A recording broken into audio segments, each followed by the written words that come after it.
నమస్తే, welcome to our channel. Andhra Pradesh రాజకీయాల్లో ముఖ్యంగా నరసాపురం పార్లమెంటులో RRR పేరు చెప్తే తెలియని వాళ్ళు ఉండరు. వైసీపీ పార్టీ నుంచి రెబల్ ఎంపీగా ఆయన ఒక చరిత్రనే సృష్టించారనే చెప్పాలి.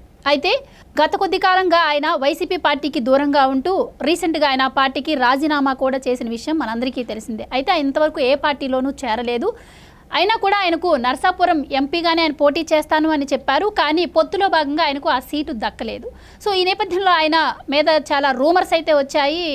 కానీ ఆయన వాటన్నిటిని తిప్పికొట్టి నేను ఎంపీగా అయినా సరే ఎమ్మెల్యేగా అయినా సరే పోటీ చేస్తానని చెప్పిన విషయం కూడా మనకి తెలిసిందే. అయితే రీసెంట్గా ఇప్పుడు వచ్చిన అప్డేట్ ఏంటి అంటే ఆయన ఈరోజు రేపో టీడీపీ పార్టీలో చేరే అవకాశం ఉంది. అలాగే నరసాపురం పార్లమెంట్లోని ఉండి నియోజకవర్గం నుంచి ఆయన ఎమ్మెల్యేగా పోటీ చేయబోతున్నారు. ఈరోజు చంద్రబాబుని కలిసి రేపు నిర్ణయం వెలువరించే అవకాశం ఉంది అని వార్తలు అయితే వస్తున్నాయి. మరి దీని గురించి మరిన్ని వివరాలు తెలుసుకునే ప్రయత్నం చేద్దాం. మనతో ఉన్నారు సీనియర్ పొలిటికల్ అనలిస్ట్ ప్రసాద్ కానమిల్లి గారు. నమస్కారం అండి. నమస్తే. సో ప్రసాద్ గారు, RRRకి ఇప్పటి వరకు ఏ సీటు రాలేదు అని చెప్పి దాని వెనుక ఎంపీ సీట్ రాకపోవడానికి కూడా దాని వెనుక మేమే ఉన్నాము అని చెప్పి కూడా వైసీపీ ప్రచారం చేసుకుంటూ ఉంది. అయితే ఈరోజు ఆయన వెళ్ళి చంద్రబాబును కలిసే అవకాశం ఉంది. సో రేపో ఎల్లుండో మరి ఆయన పార్టీలో చేరతారు.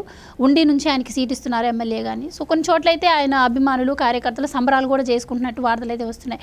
సో ఆయన మరి ఉండి నుంచి ఆయన పోటీ చేస్తే పరిస్థితి ఎలా ఉండే అవకాశం ఉంటుందంట? వార్ వన్ సైడేనండి. ఎందుకంటే ఆయన చేసిన పోరాటం, నేను ఆయన్ని అభినవ అల్లూరి సీతారామరాజుగా వర్ణిస్తా.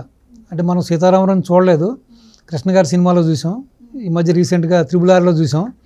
అంటే డెఫినెట్గా ఇంత పెద్ద దుర్మార్గుడు ముందు, ఇంత దుర్మార్గ వ్యవస్థ ముందు ఆయన చేసిన పోరాటం, అసలు ఎంతోమంది సీనియర్సు, ఎంతోమంది రాజకీయ కాకలు తీరిన వీరులు ధీరులని చెప్పుకునే వ్యక్తులు కూడా తోక ముడుచుకుని ఇంట్లో కూర్చున్న సమయంలో ఆ వ్యక్తి బయటకు వచ్చి నిజంగా కాంప్రమైజ్ అయ్యి, జగన్మోహన్ రెడ్డితో కాంప్రమైజ్ అయ్యి, ఎస్ ఆయన వ్యాపారాలు చేసుకోవచ్చు, బ్రహ్మాండంగా సంపాదించుకోవచ్చు, అన్నీ చేసుకోవచ్చు.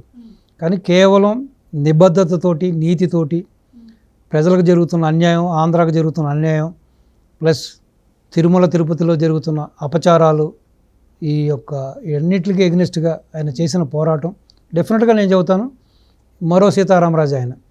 Yes, I love him. నేను చాలా బాధపడ్డా.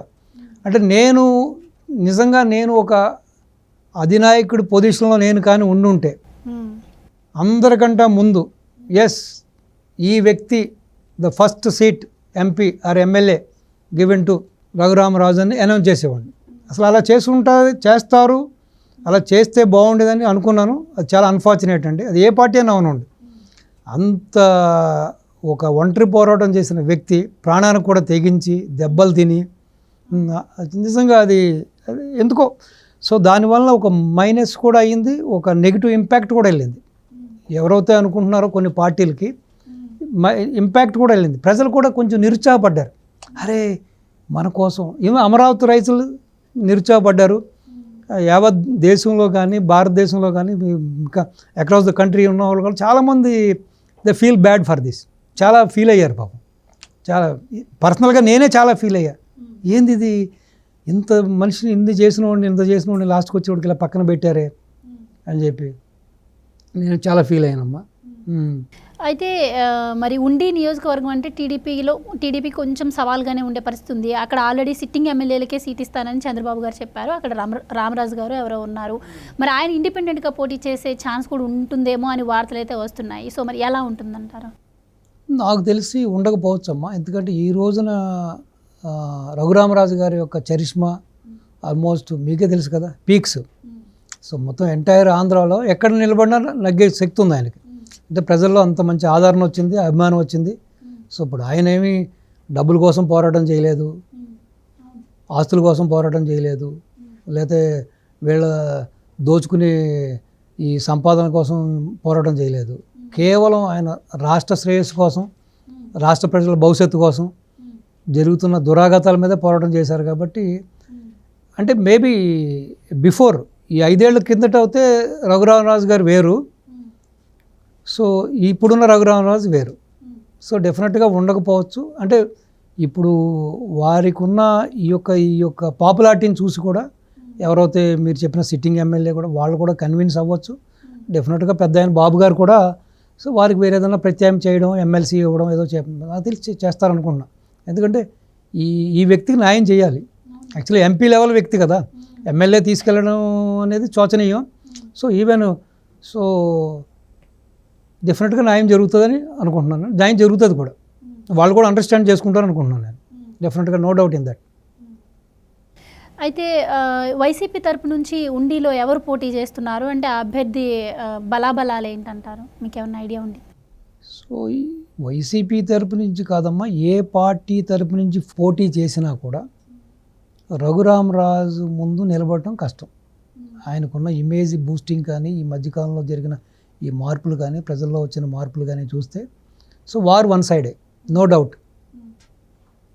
అది ఎవరు వచ్చినా సరే. అయితే గతంలో చూసుకున్నట్టయితే ఎంపీ సీట్ రాకుండా చేయాలని వైసీపీ చాలా ప్రయత్నాలు చేసింది. మేము అనుకున్నట్టుగానే మేము చేసేసాము, ఆయనకి ఎంపీ సీట్ రాకుండా సో అని ప్రచారం చేసుకుంది. దానిలో ఎంతవరకు నిజం ఉందంటారు? డెఫినెట్గా 100% ఉందమ్మా, 100% ఉంది, 100% ఉంది. సో అది వారు చేసిన ఆరోపణలు నిజం, ఇప్పుడు మీరు చెప్పింది కూడా నిజమే. ఎస్, చేశారు, జరిగింది కూడా. ఇప్పుడు ఆయన్ని ఢిల్లీలో కట్టడి చేయాలని చూశారు, అక్కడ డిస్క్వాలిఫై చేయాలని చూశారు, వాళ్ళ పప్పులు ఉడకలేదు, ఎన్నో కుయ్యెత్తులు చేశారు. సిబిఐ కేసులు అన్నారు, ఇవన్నారు, ఆ బ్యాంకర్స్తో స్టేట్మెంట్ ఇచ్చారు, ఎన్నో రకాలుగా ఆయన లొంగ తీసుకోవాలని చూశారు. ఆయన లొంగలేదు, ఎక్కడా కూడా ఏ మూమెంట్ కూడా ఆయన వాళ్ళకి లొంగలేదు, సరౌండర్ అవ్వలేదు. సో ఏదో ఈ విధంగా అయినా సరే ఇబ్బంది పెట్టి సో కాస్త ఏదో మానసిక ఆనందాన్ని పొందాలని చూశారు. అది కూడా జస్ట్ మీరు చెప్పినట్టుగా ఇంకా వితిన్ ఫ్యూ అవర్స్ అది కూడా క్లారిటీ వచ్చేస్తుంది. రైట్ అండి, thank you so much. Thank you అమ్మా, థ్యాంక్ యూ.